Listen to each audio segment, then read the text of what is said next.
He raised his hand again. Slowly, subtly, almost invisibly. To most people around him, the small gesture looked harmless, a child waving at the spinning ride behind him, or maybe reaching for a drifting balloon. But the biker standing 40 feet away saw something else entirely. He saw a message buried inside that trembling hand, a silent alarm wrapped in fear. And in that split second, the world shifted. That tiny signal would become the reason hundreds of carnival visitors would later stand frozen, shocked to their core by the response of the man they thought was the last person on Earth capable of protecting a child. The carnival was alive in a way that made time feel brighter. Neon signs flickered above game booths, rides clattered as they lifted riders into the sky, and the air carried the sugary smell of popcorn and cotton candy. Children squealed as they sprinted between attractions, dragging their parents from one flashing light to the next. Everything about the place felt loud, colorful, and safe, at least, on the surface. But safety is a fragile illusion, and for one little boy named Mateo, the carnival felt like a maze he wasn't meant to escape. He walked with his head down, his small fingers trapped in the iron grip of the man beside him. The man looked like any other adult in a hurry, plain clothes, clenched jaw, no smile. But Mateo knew better. He knew the way the man's fingers dug into his wrist was not normal. He knew the way the man muttered warnings under his breath wasn't something a father would do. He knew the truth, even if his 6-year-old mind could barely understand the danger he was in. The sun glowed warm against Mateo's face, but his body felt cold from the inside. Every step he took felt wrong, as if his feet knew they were walking away from everything safe and familiar. His mother's voice echoed in his memory. If you ever feel unsafe, MIA more, if something is wrong, use your hands. Even if you can't speak, someone kind will see you. So Mateo tried. He lifted his small hand. But only kids saw him, and kids didn't understand that a raised palm wasn't a wave. A group of teenagers laughed as they ran past him. A young mother smiled at him, assuming he was simply excited about the ride spinning behind them. But not a single one looked closely enough to notice the fear in his eyes or the bruises faintly hidden beneath his sleeve. Then came the man people moved away from without thinking. He stood near the popcorn stand, tall and weathered, muscles rigid beneath the sleeveless leather vest. His arms were covered in black ink, intricate tattoos wrapping around veins and scars carved by years of hard living. His beard was thick, streaked with iron gray, and his head was shaved close. The patch on his vest told everyone exactly who he rode with, the Hells Angels. Parents pulled their kids closer when they walked past him.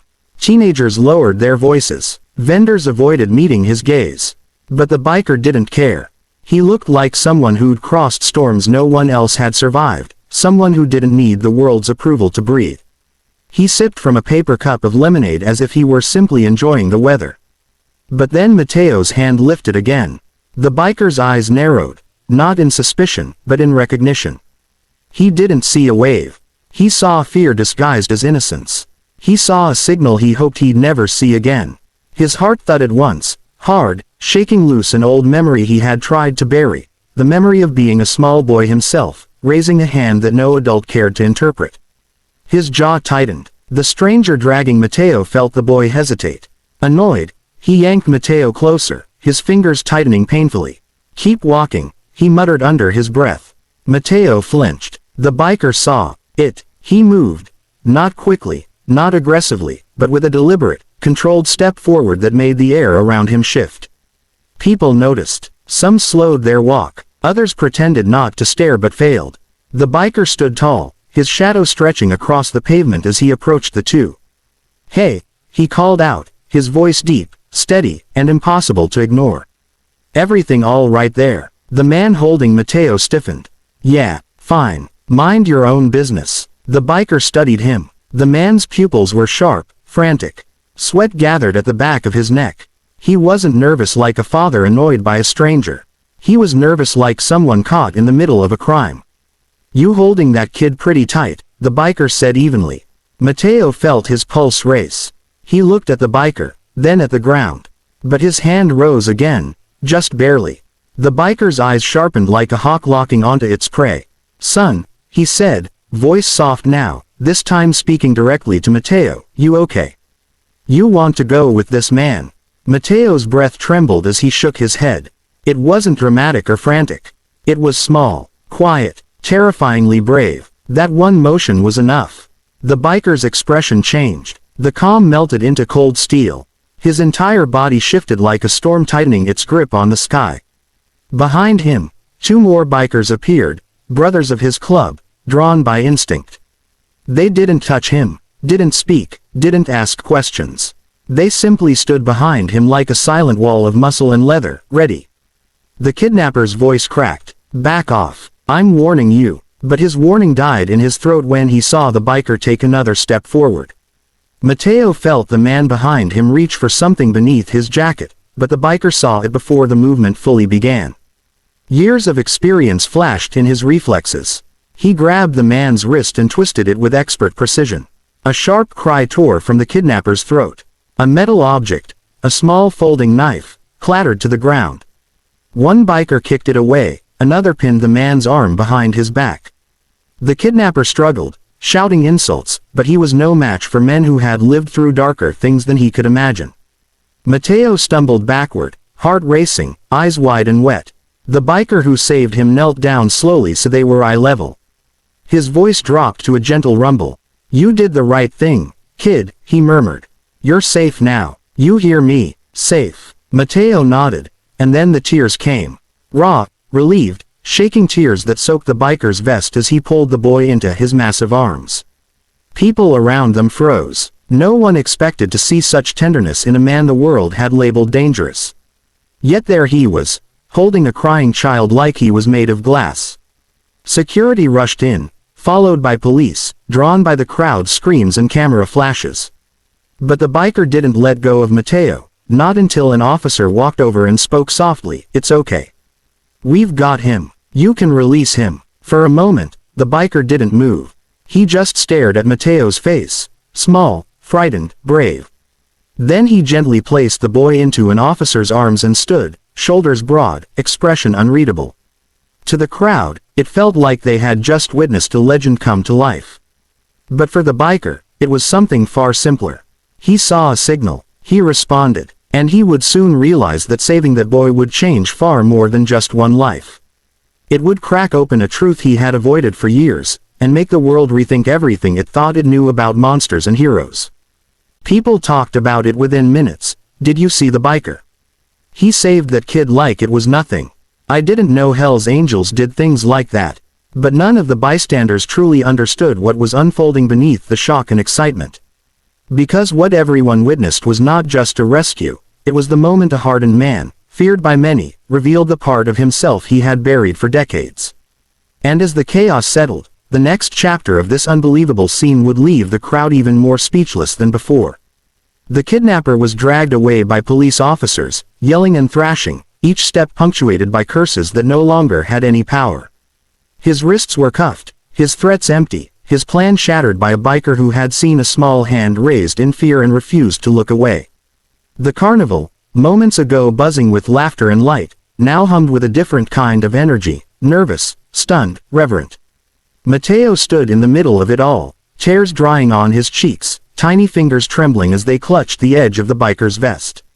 He didn't fully understand what had happened, only that he was no longer in danger, and that the man everyone feared was the only one who made him feel safe.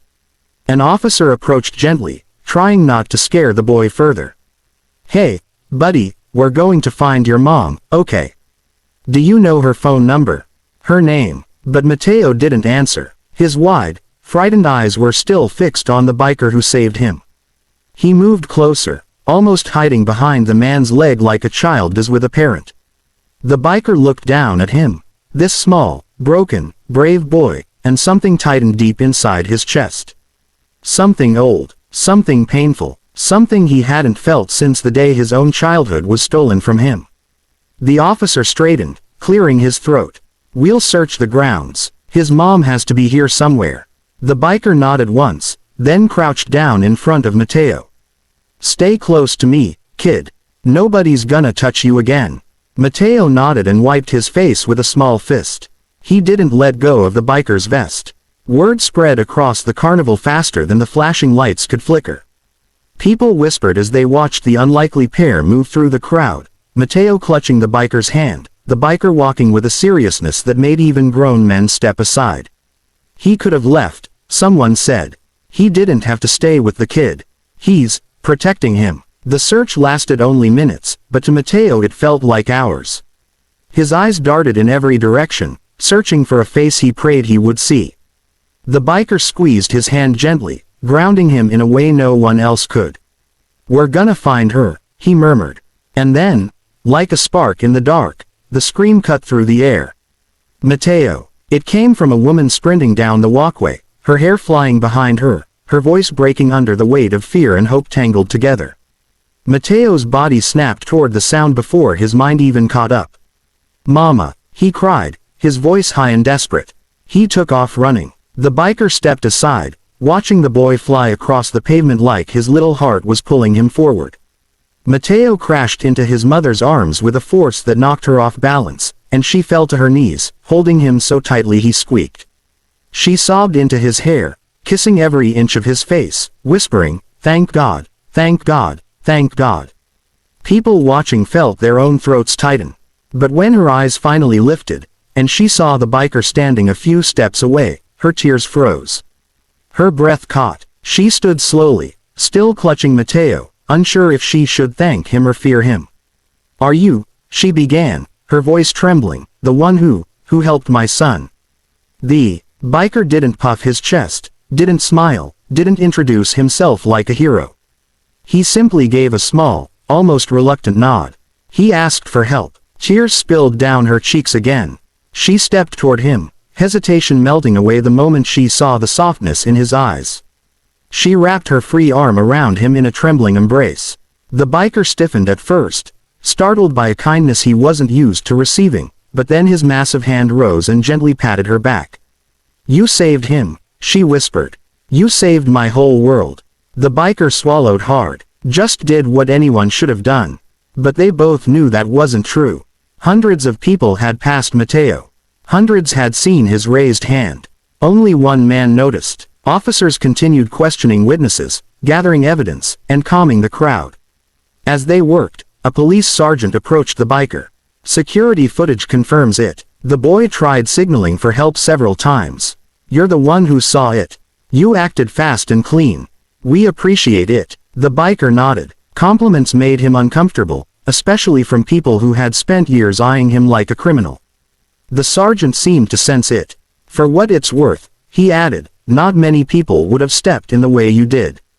The biker looked down at Mateo, who was now clinging to his mother's leg. "Kid did the hard part," he said quietly. He asked for help. Mateo turned and looked up at him with the kind of gratitude only a child can give, pure, full-hearted, unfiltered.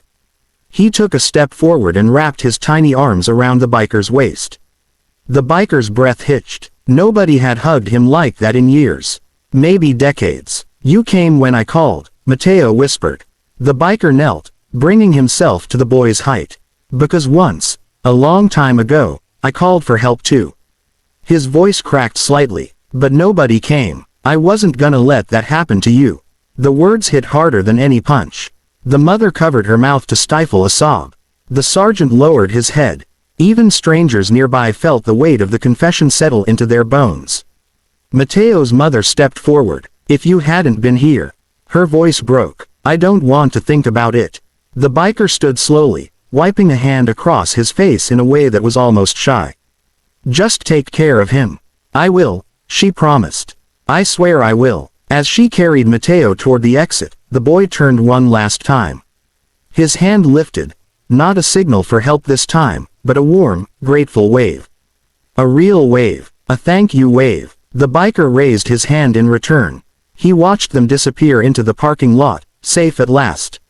A long silence settled in his chest, the kind that comes after surviving a storm you didn't know you were still carrying. Behind him, his biker brothers waited by their motorcycles.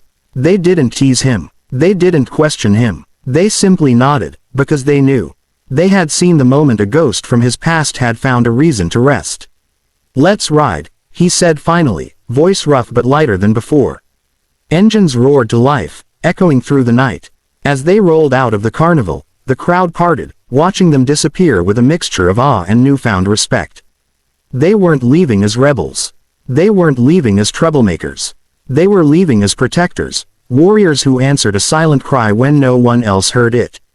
And the truth that lingered in the air long after the engines faded was simple, powerful, unforgettable.